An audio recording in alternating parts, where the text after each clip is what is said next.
to stem some sola wood flowers. So to start off, there's really two kinds of flowers.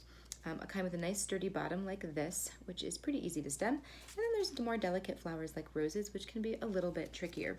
So to start off with your easier flowers, you're just going to take some hot glue and put a little squirt right at the bottom, and then you're going to take your 18 gauge wire and you're going to hold it down low and give it a nice little push and a twist. I always hold the flower firmly. I like to use some softening solution in mine so that they're not going to break on me, and then you're good to go. It takes just a few seconds and it's dry. If it was a tougher flower, what you could do is create this hole first, and you could take a toothpick, kind of twist it and push it in, or take even just the wire stem and then put the glue in to get it a little deeper into the hole, and then add your wire. If you've got a more delicate flower like a rose, sometimes the bottom is really twisted into a long piece. So actually just kind of rip off the bottom, or you could use scissors and cut it off. And then once you do that, you'll be able to see there you go. You'll be able to see kind of the base and the inner workings to find the best spot to stem the flower.